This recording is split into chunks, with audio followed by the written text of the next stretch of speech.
पदार्थ की मात्रा और घनत्व को मापने में करते हैं। कह रहा है इसरो ने किस वर्ष तक अंतरिक्ष में स्वदेशी स्टेशन केंद्र स्थापित करने का लक्ष्य रखा है।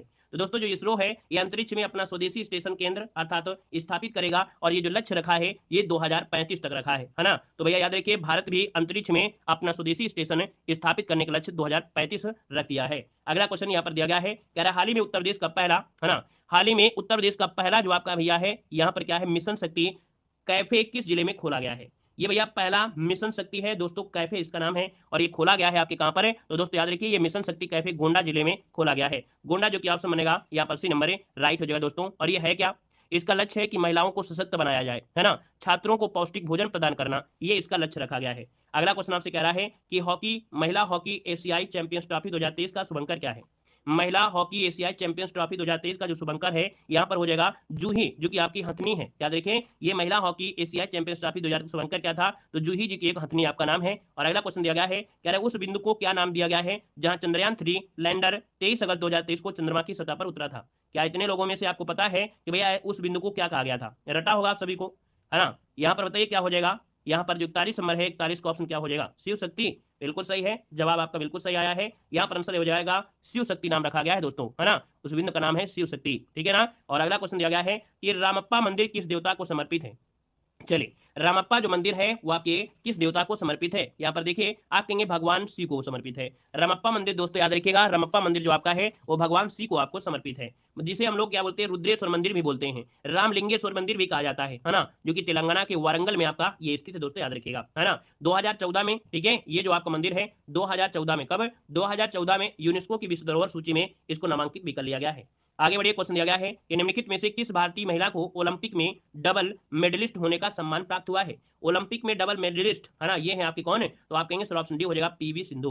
दोस्तों पीवी सिंधु ने पहला रजत पदक रियो ओलंपिक जीता था 2016 में और दूसरा पदक कांस्य जीता था जो आपके टोक्यो, जो कि आपके याद रखिए 2020 में है ना। आगे बढ़िए, क्वेश्चन दिया गया है, कह रहा है ढाका शहर नदी के किनारे स्थित है। ढाका तो आप लोग जानते होंगे है ना, ढाका ढाका जो बांग्लादेश में है ना, और बूढ़ी गंगा नदी के तट पर आपका है। याद रखिए इसका जो ऑप्शन है यहाँ पर सी हो जाएगा, ढाका शहर जो आपका है वो बूढ़ी गंगा नदी के किनारे स्थित आपका है दोस्तों, याद रखिएगा। और यह बांग्लादेश का एक औद्योगिक और प्रशासनिक केंद्र भी आपका है। ढाका में धान गन्ना चाय का व्यापार होता है, इसे मस्जिदों का शहर के नाम से जानते हैं दोस्तों। ये जो ढाका है इसे मस्जिद का शहर कहते हैं, क्या बोलते हैं, इसे मस्जिदों का शहर कहते हैं। इस चीज को नोट करिएगा, मस्जिदों का शहर जो कहा जाता है वो कहा जाता है आपके ढाका को कहा जाता है। क्लियर हो गया है, कुछ सीखने को आपको मिला हो है ना, तो आप स्क्रीनशॉट लेते चलिएगा। अगला क्वेश्चन दिया गया है कि भारत द्वारा 1975 में प्रक्षेपित प्रथम कृत्रिम उपग्रह का नाम इनमें से क्या था। यह क्वेश्चन पूछेगा भारत के द्वारा प्रथम प्रक्षेपित कृत्रिम उपग्रह कब किया गया था, 75 हो जाएगा।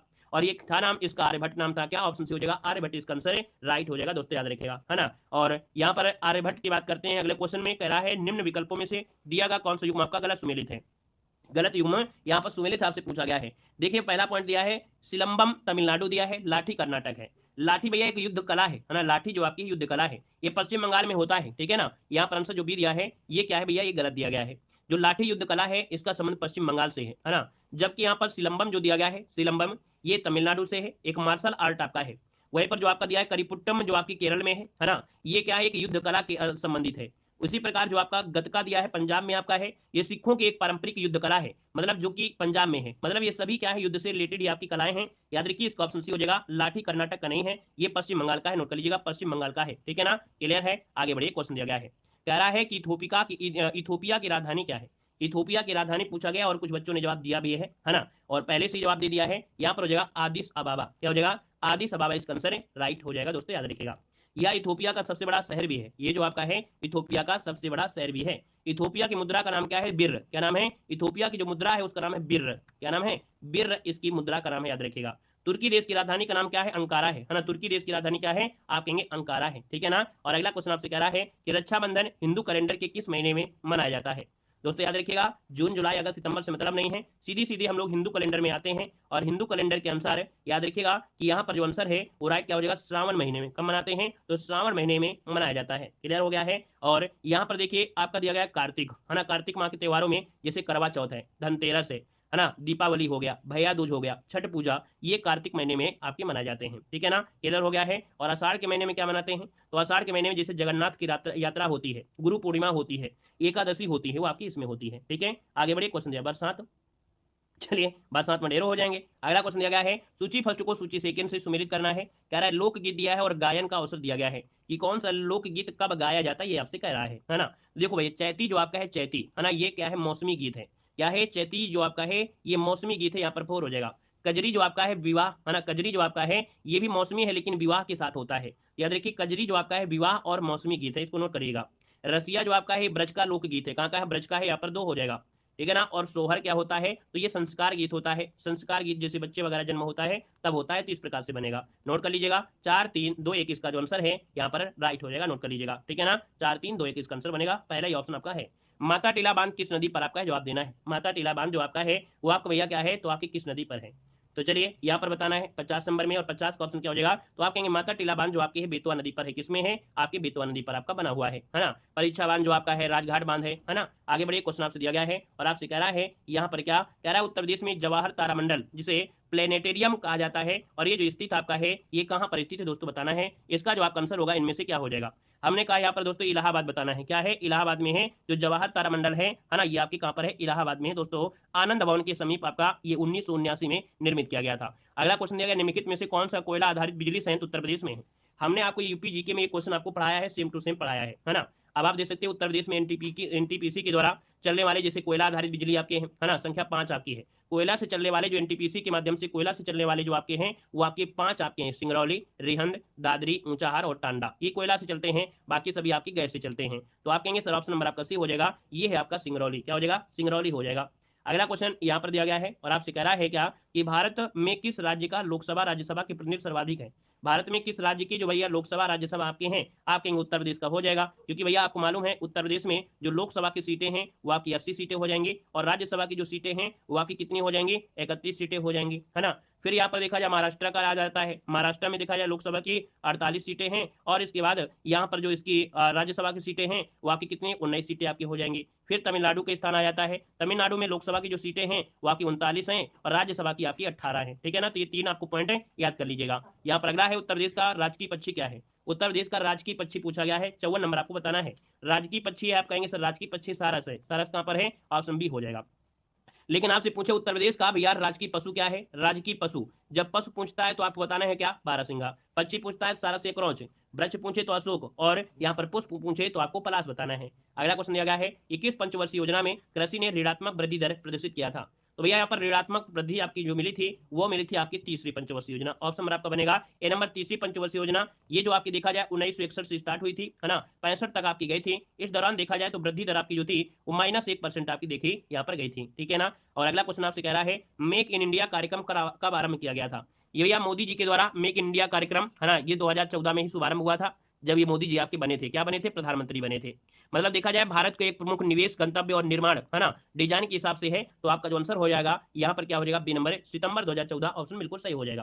क्लियर है। अगला क्वेश्चन आपसे दिया गया है और आपसे कह रहा है कि निम्नलिखित में से भारत का कौन सा राज्य अधिकतम राज्य की सीमाओं से मिलता है। चलिए, भारत का मोर नहीं है क्या, चलिए निम्नलिखित में से भारत का कौन सा राज्य अधिकतम राज्य की सीमाओं से यहाँ पर मिलता है। जब यहाँ पर ऐसी बात आई है तो आप कहेंगे सर उत्तर प्रदेश हो जाएगा है ना, उत्तर प्रदेश जो कि आंसर बनेगा यहाँ पर नंबर राइट हो जाएगा दोस्तों, याद रख लीजिएगा है ना। अब उत्तर प्रदेश की बात आई है तो उत्तर प्रदेश में देखा जाए सबसे ज्यादा सीमा स्पर्श होती है एमपी के साथ स्पर्श होती है, और जो न्यूनतम आपकी होती है वो किसके साथ, तो आपके हिमाचल प्रदेश की आपकी न्यूनतम होती है, जो कि यूपी की बात हो रही है। अगला आपसे दिया गया है कि ऑस्ट्रेलिया के निम्नलिखित तटों में से किस तट पर डार्लिंग श्रृंखला अवस्थित है। तो दोस्तों याद रखिएगा कि ऑस्ट्रेलिया के निम्नलिखित तटों में से किस तट पर डार्लिंग श्रृंखला आपके है। दोस्तों ये डार्लिंग कोई डार्लिंग वाला नहीं है, याद रखिएगा यहाँ पर एक नदी है जिसको बोलते हैं मर्रे डार्लिंग, क्या बोलते हैं, मर्रे डार्लिंग नदी का नाम है। ठीक है ना, तो याद रखिएगा ये किस तट पर आपका है, आप कहेंगे सर 58 नंबर का ऑप्शन डी हो जाएगा। ये आपकी क्या है, दक्षिणी पश्चिमी तट हो जाएगा। क्या हो जाएगा, दक्षिणी पश्चिमी तट है, जो कि ऑप्शन डी नंबर है यहाँ पर राइट हो जाएगा। अगला क्वेश्चन दिया गया है, कह रहा है निम्नलिखित ज्वालामुखियों में से किसे भूमध्य सागर का प्रकाश स्तंभ कहते हैं।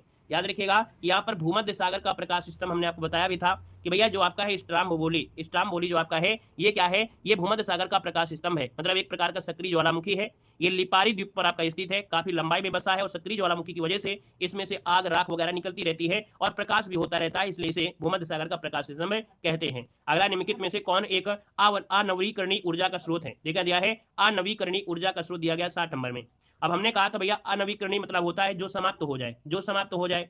तो कहेंगे सर जी जो पेट्रोलियम आपका ये तो समाप्त हो जाएगा, बाकी यहाँ पर सौर ऊर्जा, पवन ऊर्जा, ज्वारी ऊर्जा ये नवीकरणीय है, नवी है, ये नई चीज है, नई खोज है ना। बाकी पेट्रोलियम क्या है समाप्त हो जाएगा, तो ये अनवीकरणीय हो जाएगा पेट्रोलियम। ठीक है ना। अगला क्वेश्चन दिया है कि मौर्य काल के दौरान भारतीय समाज का 7 वर्गों के विभाजन या 7 वर्गों विभाजन का उल्लेख निम्नलिखित में से किस पुस्तक में किया गया है। मतलब मौर्य काल के समय जो भारतीय समाज था ये 7 वर्गों में विभाजित किया गया था, और ये 7 वर्गों में देखा जाए तो ये जो आपका है मेगस्थनीज की पुस्तक है उसका नाम है इंडिका। मेगस्थनीज की पुस्तक इंडिका में इसका वर्णन यहाँ पर देखने को मिला है। और ये 7 जो आपके थे तो जैसे दार्शनिक लोग हो गए, कृषक हो गया, पशुपालक हो गया, कारीगर हो गया, शिल्पकार हो गए, योद्धा, निरीक्षक और सभासद हो गए, ये आपके थे। अगला क्वेश्चन आपसे कह रहा है कि शिवाजी का जन्म कब और उन्हें छत्रपति की उपाधि दी गई थी। शिवाजी का जन्म कहाँ हुआ था ये आपको पता होना चाहिए कि शिवाजी का जन्म हुआ था आपके शिवनेरी के दुर्ग में हुआ था। कब हुआ था तो 1627 में हुआ था। मृत्यु हुई थी 1674 में हुई थी। तो हमने कहा छत्रपति की उपाधि जो, अच्छा मृत्यु नहीं हुई थी भाई 74 में, इनके जो राज तिलक हुआ था, है ना। याद रखिए यहाँ पर जो आप आंसर हो जाएगा, यहाँ पर जवाब डी हो जाएगा 1627 और 1674, ये है इनका डेट दोस्तों। याद रखिए 1674 में, याद रखिए 1674 में क्या हुआ था, इनको राज्याभिषेक किया गया था और छत्रपति की उपाधि दी गई थी। जन्म आपके 1627 में था। अगर मृत्यु की पूछे तो 1680 में इनकी मृत्यु हो गई थी। कब 1680 में इनकी मृत्यु हो गई थी, याद रखिएगा। ठीक है ना, क्लियर हो गया है।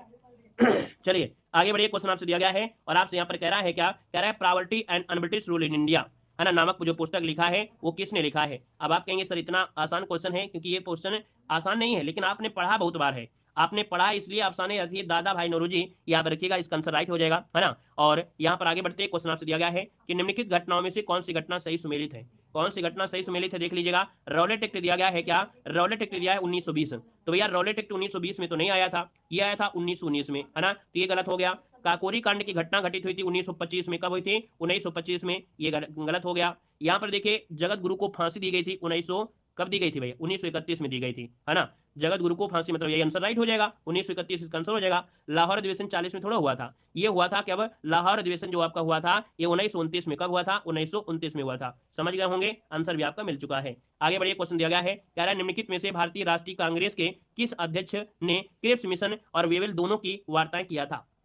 तो देखिए भारतीय राष्ट्रीय कांग्रेस के किस अध्यक्ष ने क्रिप्स मिशन और वेवेल दोनों की ही वार्ताएं किया था। और यहाँ पर देखा जाए तो ये आपके थे कौन, तो आपके ये थे अबुल कलाम आजाद। कौन थे, अबुल कलाम आजाद, इसका आंसर राइट हो जाएगा।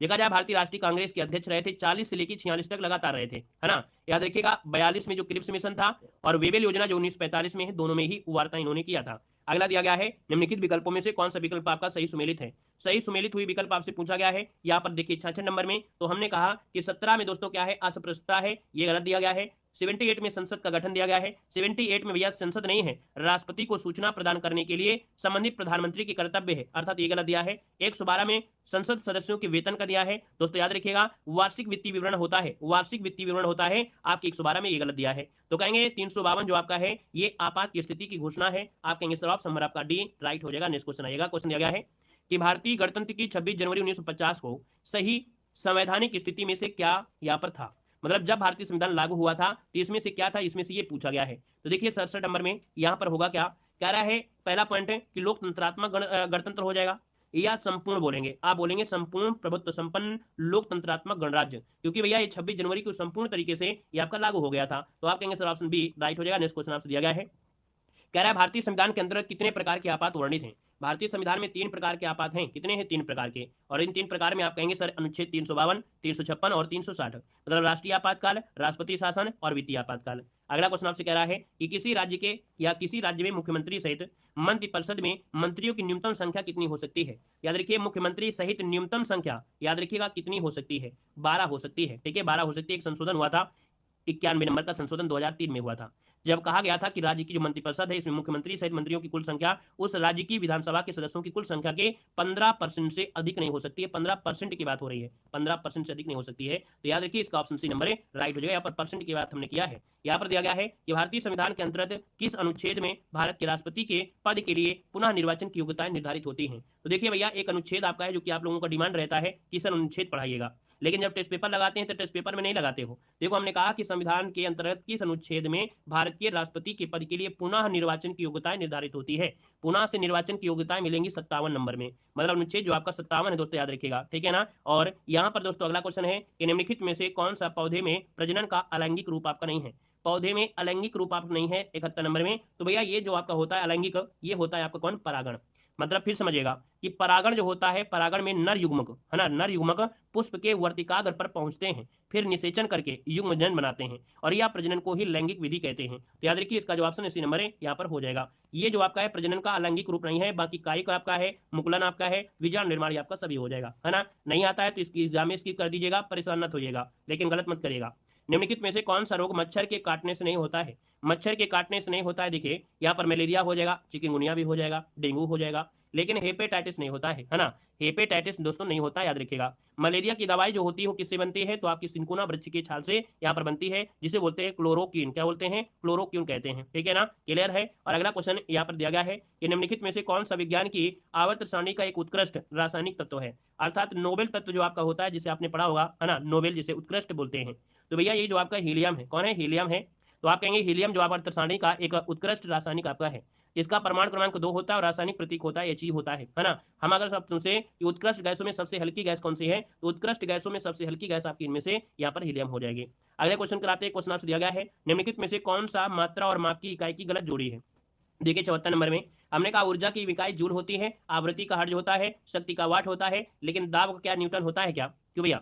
दाब का न्यूटन होता है, पढ़ा है क्या आप लोगों ने? दाब का आपने पढ़ा होगा पास्कल। क्या पढ़ा है? पास्कल पढ़ा होगा, पास्कल पढ़े होंगे, या तो आपने न्यूटन प्रति मीटर स्क्वायर पढ़ा होगा, न्यूटन प्रति मीटर स्क्वायर पढ़ा होगा, है ना, क्लियर है। आगे बढ़िए, क्वेश्चन दिया गया है कि भौतिकी में स्टेरेडियन की इकाई क्या होती है? भौतिकी में स्टेरेडियन आपने जब इंटर पढ़ा होगा तो इंटर में ही ये चीजें आपको भौतिक में पढ़ाया गया होगा, ये आपको हाई स्कूल में पढ़ाया गया होगा। रेडियन, स्टेरेडियन जो आपकी 7 वो होती हैं, उसके बाद 2 आपकी और पढ़ाई जाती हैं, रेडियन और स्टेरेडियन। ये पूरक मात्रक होते हैं, है ना, ये पूरक मात्रक के प्रकार होते हैं। तो आप कहेंगे सर यहाँ पर जो ऑप्शन है आपका जवाब हो जाएगा ठोस कोण को मापने के लिए भौतिक में स्टेरेडियन जो इकाई होती है, ठोस कोण मापन बोलते हैं कि स्टेरेडियन ठोस कोण की माप की इकाई होती है। और रेडियन जो होता है, रेडियन सिर्फ जो होता है रेडियन, ये किसकी माप करता है? रेडियन ये करता है समतल कोण की माप। किसकी करता है? तो आपकी समतल कोण की माप